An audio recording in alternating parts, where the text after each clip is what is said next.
أعوذ بالله من الشيطان الرجيم. بسم الله الرحمن الرحيم.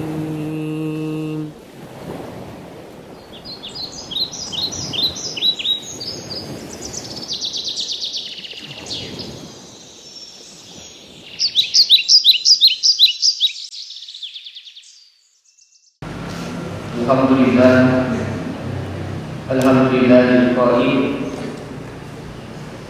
qala innaka minal mundharin qala famima aghwaytani la aqudanna lahum siratal mustaqim thumma la'atiyannahum min bayni aydihim wa min khalfihim wa an aymanihim wa an shama'ilihim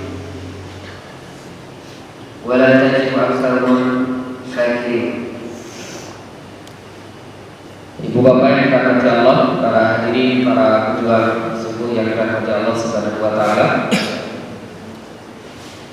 Selepas kita memanjatkan puji syukur kehadiran Allah Subhanahu wa taala, selanjutnya marilah kita pada kesempatan pagi ini sama-sama mengisi sisa usia kita dengan ibadah kepada Allah Subhanahu wa taala. Dan di antara ibadah itu adalah thalabul ilmi yang sudah kita sadari benar bahwa menuntut ilmu itu tidak ada batasnya. Sama seperti halnya kematian, sama halnya dengan Al-Quran. Tidak ada batas usia, siapapun itu mati tidak melihat usianya. Begitupun Al-Quran, tidak mau tahu itu siapa, tapi tetap akan menjadi hidayah untuk siapa saja yang mau membaca. Alhamdulillah 2 hari yang lalu saya dapat kiriman buku baru, tafsir baru, 3 kitab yang saya terima kemarin. Mudah-mudahan nanti banyak yang ngirim lagi. Jadi kalau saya buka di handphone Pak, kerjanya 2 kali. Dilihat di handphone, harus dilihat di kitabnya. Kalau buka langsung bukunya, gak usah lihat handphone. Baik, pada kesempatan ini bahasan kita itu Bapak hanya 2 ayat saja. 2 ayat surat Al-A'raf, bisa dilihat nanti di rumahnya masing-masing, atau sekarang yang bawah bisa dibuka. Surat Al-A'raf surat ke-7 ayat ke-16 dan 17.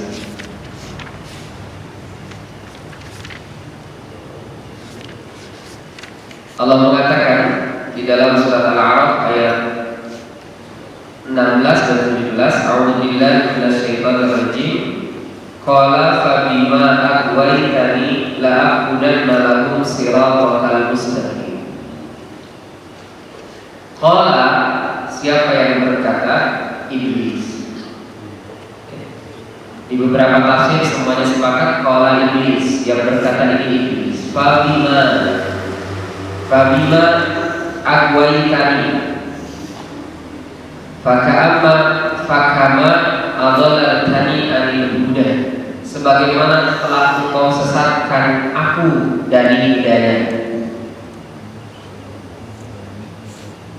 La aqudanna lahum, maka sungguh kami akan menghalangi lahum kepada mereka. Siapa mereka? Manusia, Bani Adam, anak Adam.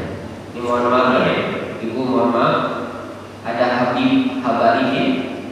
Habib atau Habarihin itu apa? Habib itu kan dari Habib, Zik, Habib.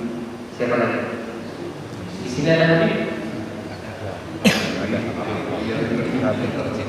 Ya, itu Habib.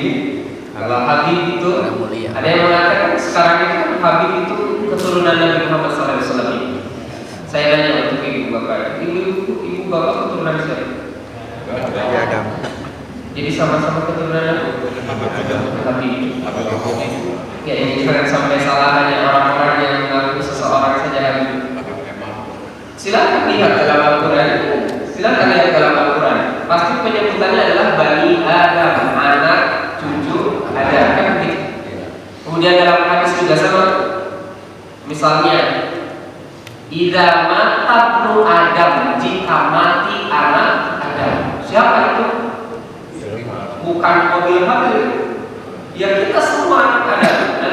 Ya sama-sama kita satu sumber yang sama dari Nabi juga. Maka yang dimaksud dengan lagu setan itu Pak, 1 sampai sini setan itu disesatkan oleh Allah dan diiyahkan oleh setan.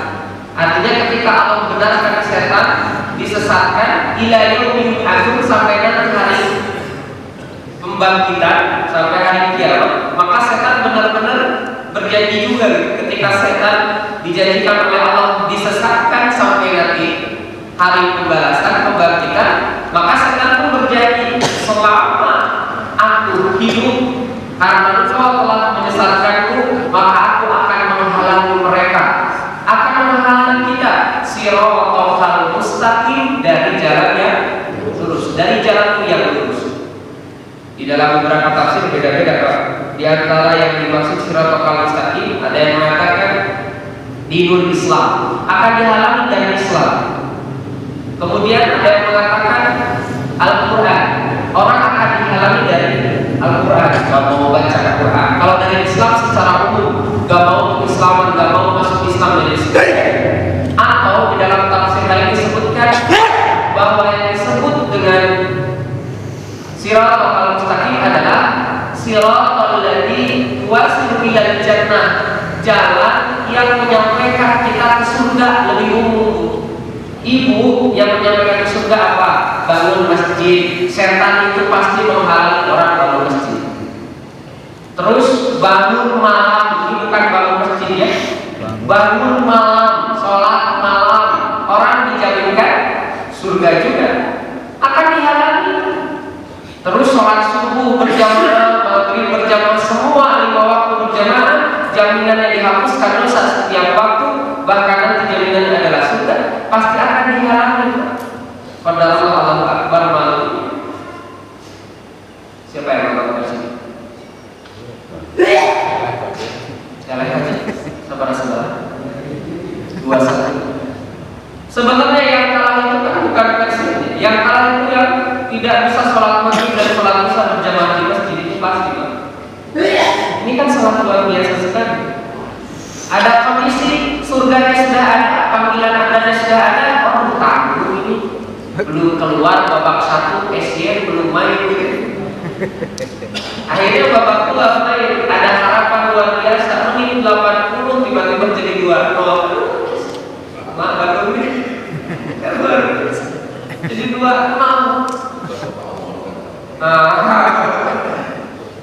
Aduh, jiwa saya tetap buat Pak ya. Ada rasa gitu, harus tahu. Dan yang terjadi malam minggu kita kemarin dari jam 4 pengajian Pak sampai jam 9 malam, ternyata luar biasa. Masjid kosong. Ya demikian Pak. Tidak sepenuh apa, tidak sepenuh stadion GLA. Nah inilah maksud setan. Setan akan menghalangi kita dari jalan yang lurus. Yang lurus itu Islam. Orang akan dihalang-halangi masuk Islam dengan berbagai macam cara. Yang kedua, akan disebutkan bahwa siratal mustaqim adalah Quran. Dengan cara apapun setan akan menghalangi ibu bapak supaya tidak paham Quran, supaya tidak baca Quran, supaya Al-Quran tidak dipelajari. Kemudian yang ketiga, bahwa yang disebut dengan siratal mustaqim adalah jalan apa saja yang menyampaikan ibu bapak sampai ke surga, apa saja akan dihalang-halangi. Oke, kita lanjutkan. Summa la'atiyanahum min baini aydihim. Ini Pak, mari kita sama-sama cermati ayat ini. Kemudian setelah setan berjanji akan mendatangi dan menghalangi kita, maka setan benar-benar akan mendatangi anak Adam min baini aydihim, dari depan. Satu ini kita langsung dulu dari depan. Wa min khalfihim, dari belakang. Wa an aymanihim, dari sebelah kanan. Wa an syamalihim, dari sebelah kiri. Baik Pak, setan dari depan penjuru datang. Depan, belakang, samping, kiri, kanan dan kiri. Kira-kira Bapak sedang sholat dari depan, setan mengganggunya bagaimana?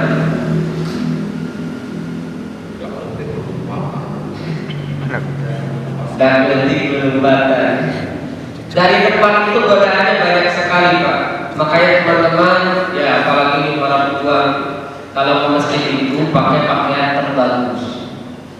Pakaian apa yang paling bagus? Pakaian koko? Bukan. Oh bukan juga. Pakaian yang paling bagus, yang kira-kira menurut kita bagus. Ini Pak ada nih saya baru Pak, baru beli. Bukan baru, karena ada yang baru itu pakaian ada tulisan versi murah gitu. Kalau sholat begitu bagaimana yang terjadi Pak? Yang di belakang sakit dia, yang di belakang dia ada yang baca yang di depan Pak. Tapi karena tetap aja terlihat, coba kita lihat ke tempat sujud, tapi ketika sujud selesai kemudian dulu, kadang-kadang itu posisi kita melihat ke bawah, pandangan sholat mata kan lebih luas. Iya. Mata itu lebih luas ketika kita lihat ke tempat sujud. Coba silakan rasakan. Maka yang di depan, kiri kanan kan sebagian terlihat. Tergoda, itulah godaan setan dari depan di antaranya. Atau misalnya ini tempat sujud kita, ada motif-motif ini, nauzubillah. Saya kira ini kita tidak memikirkan motif-motif ini. Atau mungkin ada saja yang memikirkan motif ini ketika mau sujud gitu ya. Ini nggak pantas, ini motifnya warnanya kurang pas. Makanya ini punten ya.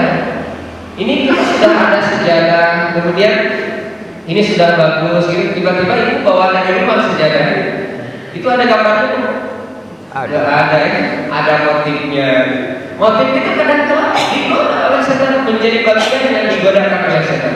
Nah kemudian jika ibu bapak mau berangkat dari rumah ke sini, godaannya dari depan apa? Banyak Pak. Ada TV, ada cucian kalau ibu iroh. Aduh ini nanti aja panas sama pengajiannya minggu depan. Kenapa? Itu cucian kalau belum beres. Kelihatan tuh dari depan itu setan yang menggoda. Ini secara zahir ya maknanya. Nanti kita lihat tafsirnya seperti apa maksudnya. Kemudian dari belakang Pak. Kalau dari belakang apa yang dilakukan setan? Hah? Apa Bu? Emotikan. Mengingat-ingat dari belakang. Misalnya tiba-tiba ibu datang ke sini, baru juga sampai mau sholat, ingat lagi yang di rumah. Ibu ketinggalan, ini kan mau makan-makan kita pagi ini ya. Ada yang bawa gorengan, ada yang bawa apa, gitu kan. Instruksinya minggu kemarin begitu ya. Kalau ada yang punya makanan di rumah silahkan bawa. Ibu itu sudah bikin di rumah, terus datang ke sini tiba-tiba ketinggalan. Maka pas sholat ingat di belakang. Atau apa coba lihat doanya. Dalam riwayat Imam Ahmad disampaikan bahwa ta'awudhu a'udhu billahi minasyaitonir rajim berapa kali dalam salat? Banyak. Dalam salat berapa kali? Sekali saja ya. Pas takbiratul ihram sebelum baca Al-Fatihah kita ta'awud.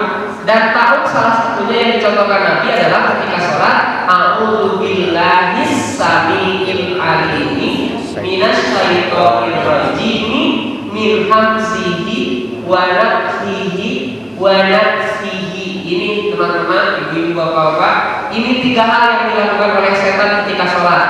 1, sholat kita itu pasti digoda oleh setan. Yang kedua, pasti setan membisikkan apapun supaya kita tidak ingat Allah. Yang ketiga, pasti setan menipu kita. Pak, dari belakang itu setan menipuan kita. Adakah yang sholatnya begini? Ada? Ada. Bahkan lebih dari itu ada yang sholatnya pas sujud gak bangun-bangun. Bukan meninggal. Cara kiblat. Orang yang tahiyat assalamualaikum ini masih musuh tahiyat terus. Kenapa gak bangun-bangun? Ngantuk. Atau misalnya ketika tiba-tiba imam Allahu Akbar ruku maksudnya dia langsung sujud. Alhamdulillah di situ rumahnya. Beberapa masjid saya Pak kejadian begitu sampai kabur itu dari masjid. Bisa dibayangkan malu orang lain ruku dia sendiri-sendirian. Berarti mendahului kabur langsung disangka balap motor menangkan berdua.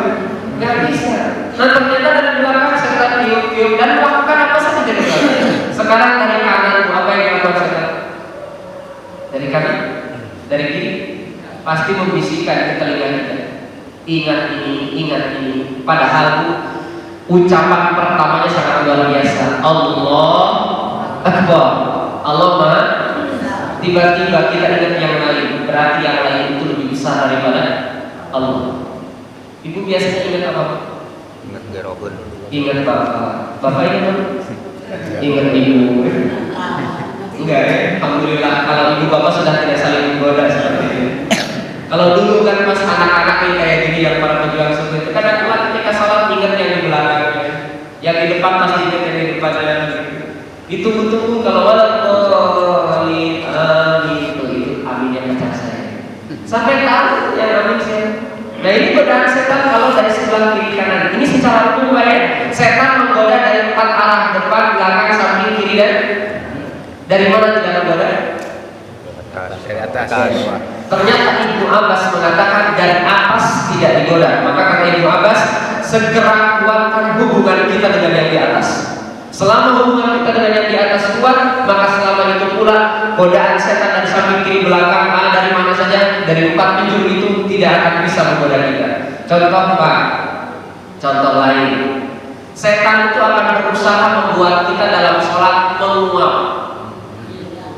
Ada yang bagi menguap dalam sholat? Ada. Baik, kita lihat hadisnya Pak. Idan tasawwu ahadukum, jika salah seorang di antara kalian menguap dalam salatnya, kemudian ada suaranya wah gitu, maka itu fadhika syaitan, maka setan tertawa seserian setan. Luar biasa. Karena perintahnya kalau kita mau menguap, satu menguap ini dari setan, maka kalau kita mau menguap, satu tahan sekuat tenaga, ditahan sampai terdengar suara saling menggigitkan gigi gitu, ditahan pokoknya. Kalaupun tidak bisa, kata Nabi, tutup biadi dengan tangannya, tutup. Ini mas sudah ditutup, suaranya luar biasa.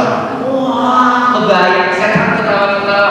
Coba bayangkan Pak, kita menghadap yang maha kuasa, menghadap presiden kita saja doanya pasti ditutup ya. Ini Allah. Yes. Maka menguap itu dari siapa? Dari setan. Nah baik, secara umum demikian. Selanjutnya misal Pak, ibu bapak misal, ibu-ibu sering tidak membuat setan menangis. Ya, kita balik lagi ke awal. A'udzubillahi minasyaitonirrajim dalam sholat hanya 1 kali. Maka ketika dalam sholat 1 kali, tinggal Pak aturannya dalam sholat. Rakaat 1, rakaat 2, rakaat 3, rakaat 4 pasti tidak sama. Rakaat 1 mesti lebih panjang, lebih lama daripada rakaat 2. Kenapa? Karena rakaat 1 ada iftitah, rakaat 2 tidak ada iftitah. Rakaat 2 mesti lebih panjang dari rakaat 3. Kenapa? Karena rakaat 2 masih ada surat. Setelah rakaat 3, setelah Al-Fatihah tidak ada surat. Maka terus begitu lebih pendek. Wajar, karena ta'awudnya saja hanya 1 kali Pak. Coba ketika kita a'udzubillahi minasyaitonirrajim, ta'awud setan mendekat menjauh. Menjauh. Tapi setelah selesai ta'awud, setan datang lagi. Setan datang lagi. Dan baru dia akan pergi menjauhi kita lagi ketika baca Quran adalah ketika apa? Ketika ada ayat sajdah wasjud wa kemudian kita sujud, maka intazala syaiton, setan menjauh, wabaka dan menangis. Jadi setan itu nangis kalau kita sujud. Kenapa Bu? Karena setan tidak mau sujud kepada satu-satunya yang tidak dilakukan oleh setan Pak adalah tidak sujud. Ya ini ya, dari depan belakang digoda, semuanya digoda kita ini. Oleh karena itu Pak, yang disampaikan oleh setan wala tajidu aktsaruhum syakirin, sehingga nanti tidak akan ditemukan orang-orang anak-anak Adam itu bersyukur. Nah ini tujuannya. Digoda dari depan supaya tidak bersyukur, digoda dari belakang supaya tidak bersyukur. Kalau urusan dunia, lihat di depan, lupa urusan Allah. Di belakang nikmat yang diberikan Allah lupa semuanya sehingga tidak bersyukur. Dari samping kanan diingatkan, ayo bersyukur kamu diberikan kesehatan pagi ini saja Bu. Dari semenjak kita bangun kan oksigen masih gratis. Luar biasa. Kemudian tiba-tiba ada orang sakit di oksigen pada rumah sakit, sebanding tidak dengan kesehatannya dari kecil sampai dia sakit. Allah sangat luar biasa, sangat baik sekali. Allah itu menunggu kita. Bahkan dalam riwayat tentang ini Pak, tentang istighfar, kalau orang yang sama dosanya sudah sepenuh langit atau kesalahannya adalah sepenuh bumi, maka Allah akan hapuskan dosanya yang sepenuh langit itu walau bali, dan Allah tidak peduli dengan dosa. Kemudian jika sepenuh dunia kesalahannya, maka Allah akan mendatangkan sepenuh dunia juga apa? Maghfirah, pengampunan.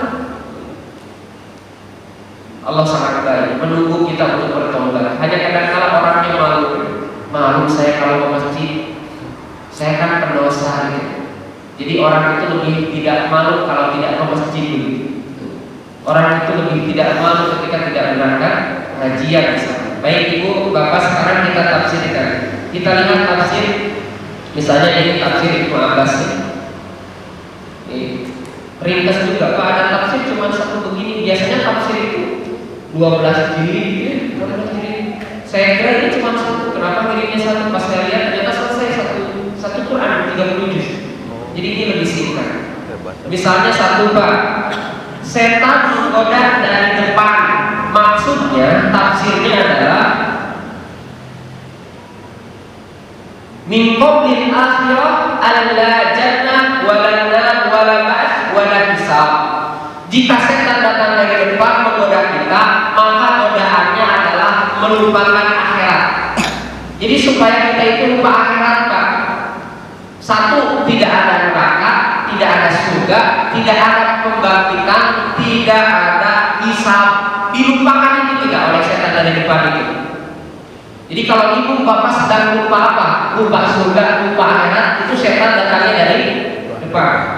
Jadi ketika datang dari depan, setan menggoda, membisikkan kepada kita, mengajak kita untuk tidak yakin dengan adanya surga, neraka, hari pembangkitan dan hari penghisaban.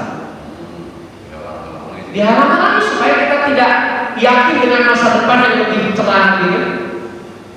Kan masa depan kita harusnya lebih cerah. Masa depan kita adalah surga kita.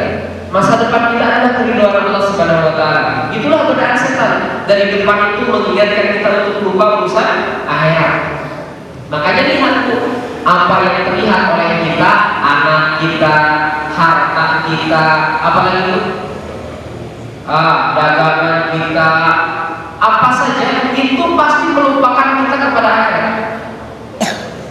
Apapun itu, sehingga ingatannya dari awalnya, ya ayyuhalladzina amanu la tulhikum amwalukum wala auladukum an dzikrillah. Karena anak itu terlihat, harta juga terlihat, itu kesempatan yang paling besar untuk melupakan kita terhadap Allah. Itu biasanya begitu. Jadi ketika dari depan dilupakan kita urusan akhirat. Urusan akhirat mana nanti lagi? Ini yang penting anak kita. Urusan akhirat mana apa lagi? Nanti saja. Ini urusan uang lebih penting. Terus begitu. Makanya luar biasa keren. Ibu bapak saya kira mengikuti perjalanan Zakir Naik datang ke Indonesia. Semuanya nonton mudah-mudahan. Iya. Mulai hari Sabtu, Ahad, Senin, Selasa, Rabu. Kita nontonannya luar biasa kan? Ketika Nabi mengatakan mayyadillah fala mudhillalah, tidak ada yang bisa memberikan hidayah kecuali Allah. Siapapun yang hebat tidak akan pernah bisa menghidayahkan orang. Alhamdulillah Zakir Naik bisa beberapa orang setelah pidato langsung masuk Islam. Banyak. Dan itu pun dengan bahasa yang berbeda. Artinya kalau hidayah Pak nggak mau kenal bahasa. Kalau sudah datang hidayah orang masuk Islam. Sampai kan ada ada orang yang belum syahadat tapi sudah sholat. Orang mana itu? Ketika di WM dia belum syahadat tapi sudah sholat. Tahiyatnya gitu. Gimana sholatnya? Itu kan ada asyhadu an la ilaha illallah gitu. Maksudnya seperti yang kita lakukan. Syahadat yang dilakukan. Padahal semua orang juga sudah syahadat ketika dalam perutnya. Hanya kalau dia jadi kafir harus syahadat pula. Asyhadu an la ilaha illallah. Maksudnya begitu.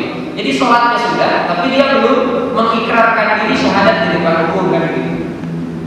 Nah ini Pak dari depan, baik sekarang dari belakang. Apa yang dilakukan oleh setan dari belakang? Min qabli ad-din faman kana 'ala al-huda. Mohon maaf bukan itu. Ada dunia la tafna wa amruhum bil jam'i wal mani wal bukhli wal fasad. Kalau dari belakang Pak, setan itu selalu mengingatkan kita dunia itu tidak fana. Dunia itu la tafna, tidak fana, artinya dunia ini kekal. Kalau begitu bil jam'i, kumpulkan terus dunia itu, terus kumpulkan. Harta terus kumpulkan. Kekayaan harus kumpulkan. Itu setan itu begitu kan? Kalau dari belakang ya seperti tadi kita jadi ingat lagi urusan rumah, urusan belakangan kita jadi ingat lagi. Nah ini berkaitan dengan dari belakang. Apalagi setan itu memerintahkan mengumpulkan harta, wal malu, dan memerintahkan kita untuk menahan harta itu, jangan keluarkan. Itu memilih kamu. Ketika mau infak jangan. Gimana anak kamu? Terus begitu Pak. Gimana nanti nasib masa depan anakmu? Itu tabungkan uangnya, jangan diinfakkan. Begitu. Padahal buat biasa urusan anak kita Pak, masa depannya bukan urusan kita. Kita hanya berikhtiar hari ini semaksimal mungkin mendidiknya. Kedepannya sudah urusan Allah Subhanahu Wa Taala. Syukur-syukur sesuai dengan harapan kita. Contoh Pak, ini bahasanya harus lebih didetailkan. Berkaitan dengan anak durhaka, karena ada siksaan yang tidak akan disimpan oleh Allah, hanya nanti disiksanya di akhirat. Di antaranya adalah dosa durhaka yang akan Allah perlihatkan dosanya di dunia, dan dosa zina durhaka ini akan diperlihatkan sebelum meninggal dunia. Siksaannya mesti ada. Nah sekarang itu Pak harus diyakini juga ada hal lain, yaitu ada kedurhakaan bukan dari anak, tapi ada kedurhakaan dari orang tua. Contoh Pak, kalau kita mau anak soleh harus bagaimana? Ibu bapaknya harus soleh duluan. Kalau Al-Quran itu mengatakan begitu. Walaupun dalam prakteknya Pak, dalam prakteknya itu tidak menjadi qot'i, tidak menjadi harus, karena ada Nabi Ibrahim, ada Nabi Muhammad SAW. Itu contoh untuk kita bahwa Nabi Ibrahim itu bapaknya penyembah apa? Tapi tetap kan dia menjadi orang yang Islam. Bisa jadi artinya orang tuanya tidak soleh, artinya bisa soleh bisa.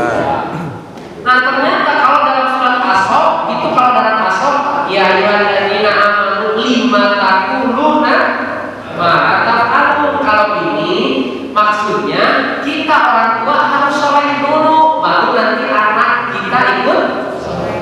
Kalau ibu bapak sudah soleh, anaknya tidak soleh, jangan bingung juga. Kenapa? Karena contohnya sudah ada. Siapa Pak? Nabi Nuh kan gitu. Siapa lagi? Nabi Lut. Dan ini adalah Nabi. Kita mah bukan Nabi, bukan Rasul. Diingatkan oleh Allah, fadzakir innama anta.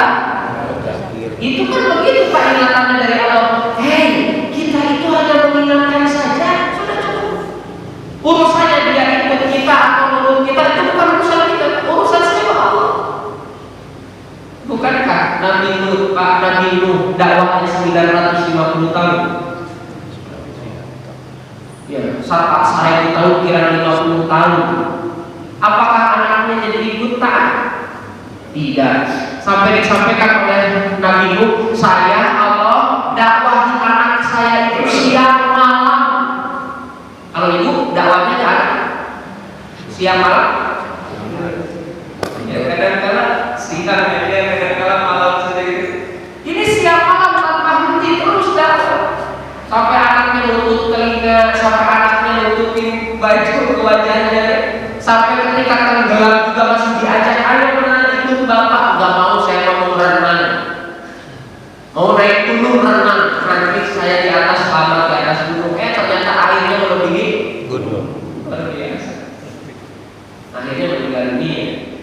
Nah ini bagian yang kemudian anaknya Ibnu naik ke atas gunung luar biasa. Bayangkan seburungnya mau gunung apa sekarang? Gunung Pemancar. Misal ini contohnya segunung Pemancar Pak. Aduh, orang yang sudah naik bahtera ini masih wajar, masih anak nih. Ini luar biasa. Ini contoh Pak. Kalau godaan dari depan, dari belakang, satu perintah setan itu terus memerintahkan kita mengumpulkan harta dan menahannya hatta zurtumul sampai nanti masuk kubur baru sadar. Rumah terus dibagus-bagusin, bukan berarti tidak boleh bagus ya. Hanya kalau kemudian bermegah-megahan sombong dengan adanya rumah itu, maka kemudian akan lupa dengan Allah Subhanahu wa taala. Apalagi wal bukhli bakhil wal fasad dan membuat kerusakan. Jelas Pak, rusaknya tubuh kita bukan karena Allah tapi karena kita. Rusaknya dunia ini bukan karena Allah tapi karena kita. Begitulah Allah sampaikan, dhaharul fasadu fil barri wal bahri bima kasabat, karena tangan manusia. Kita pun tumbuh rusak karena tangan kita Pak. Misalnya terlalu banyak makan apa saja gitu ya, makan atau terlalu banyak apa? Gadang, atau terlalu banyak tidur. Gadang tidak boleh, terlalu banyak tidur juga jangan. Kalau yang lebih-lebih jadi bahaya. Wa an aimanihim, sekarang dari sebelah kanan apa yang dilakukan oleh setan? Min qabli atin faman kana ala huda asqa alaihi hatta yakhruja minhu wa man kana ala dhalalah azya wa hatta yusbiqa alaiha. Kalau Bapak sedang ibadah ini, kalau dari sebelah kanan Bapak sudah beribadah, sudah berbuat baik, ibu Bapak juga sudah demikian, setan itu pasti terus berusaha membuat kita keluar dari perbuatan itu, berhenti, stop dari perbuatan itu. Tadinya berhenti ke masjid, jadi berhenti ke masjid. Tadinya rajin pengajian, rajin baca Quran, jadi berhenti baca Quran. Misalnya, ketika ibu bapak Ramadan rajin baca Quran kan? Nah, tiba-tiba masuk salat, baca Qurannya berhenti, puasanya berhenti, kebaikan sedekahnya juga berhenti. Itu pasti bisikan setan dari sebelah kanan. Terus kita ini digoda, ayo tinggalkan. Kalau ibu bapak sedang melakukan kemaksiatan, setan pasti menghiasinya. Terus lakukan, enak bukan? Terus lakukan, enak bukan? Terus begitu. Kesalahan kemaksiatan pasti enak terus dihiasi oleh setan. Nah, di antara yang dibuat perhiasan untuk laki-laki itu kan perempuan dia. Dalam hadisnya itu kalau perempuan keluar dari rumah, maka perempuan ini akan diindahkan lebih lagi oleh setan, sehingga laki-laki melihatnya selalu menarik. Terus begitu. Setan luar biasa. Yang terakhir, wan syama'ihim, dari sebelah kiri. Kenapa? Kalau dari sebelah kiri, setan itu menggoda dengan al-ladzat wal wasyahawat, menggodanya dengan kenikmatan dunia dan syahwat dunia. Sebelah kiri. Jadi kalau bapak pun tanya, ibu misalnya mau shopping, itu pasti dibisikkan setan dari sebelah mana? Kiri. Pas belanja itu di Jogja, sudah ada list dari rumah, sudah dicatat Pak. Datang ke Jogja itu catatan gak berguna. Pas masuk tiba-tiba ada yang disukai oleh ibu, pasti yang itu ini sudah bawa. Padahal ada di list Pak. Tiba-tiba ada tulisan sedang promo 20%, 30%, 50%. Itu pasti yang promo ya. Iya, kan aku berapa ini sedang ada promo, tambah aja lagi terus. Nah ini sahabatnya, lada kenikmatan. Dan ini luar biasa, sungguh luar biasa. Makanya contoh Pak, di Banjar ini tempat yang paling ramai itu adalah tempat makan. Benar ya? Pak Haji ya? Tempat makan ramai. Kenapa? Karena orang sadar betul bahwa makan itu kebutuhan. Masjid kosong terus. Berarti orang nggak sadar bahwa masjid ini bukan kebutuhan. Akhirnya masjid kosong lagi yang luar biasa. Baik, intinya dari ayat ini adalah kalimat terakhir dari setan, Pak, bahwa setan menggoda kita dari 4 penjuru ini supaya ibu bapak tidak bersyukur kepada Allah. Intinya itu. Allah berikan kita gratis, oksigen gratis, kesehatan juga gratis, semuanya gratis dari Allah Subhanahu wa Ta'ala. Tiba-tiba kemudian kita tidak bersyukur. Ini kan memalukan sejatinya. Kita hidup di dunia Allah, tapi kemudian kita tidak mau beribadah kepada Allah, justru malah bermaksiat di bumi Allah. Maka kalau kita mau bermaksiat kepada Allah, carilah bumi yang tidak diciptakan oleh Allah. Kira-kira di mana? Gak ada. Jadi jangan maksiat gitu ya. Kadang-kadang luar biasa. Mudah-mudahan Allah mudahkan kita untuk melaksanakan apa yang baru saya sampaikan. Yang benar tentunya dari Allah Subhanahu wa Ta'ala, dan yang salah tentunya dari diri saya pribadi. Baik, kita cukupkan untuk pagi ini. Mudah-mudahan Allah berkahi kita sebagaimana doa Nabi Muhammad SAW. Allahumma barik li ummati fi bukuriha. Ya Allah, berkahilah umatku di pagi hari. Mudah-mudahan ibu bapak semuanya mendapatkan berkah dari Allah Subhanahu wa Ta'ala. Yang kedua ada doa khusus dari malaikat. Allahumma ati fiqan falafan. Ya Allah, barang siapa orang yang pagi ini infak, lipat gandakan telah hartanya. Mudah-mudahan yang infaknya dengan ilmu nanti ilmunya dilipat gandakan. Yang infaknya dengan bubur kacangnya dilipat gandakan insyaallah. Atau Allah ganti dengan dana ini insyaallah. Dicukupkan sekian, mohon maaf segala kekurangan. Wassalamualaikum warahmatullahi wabarakatuh.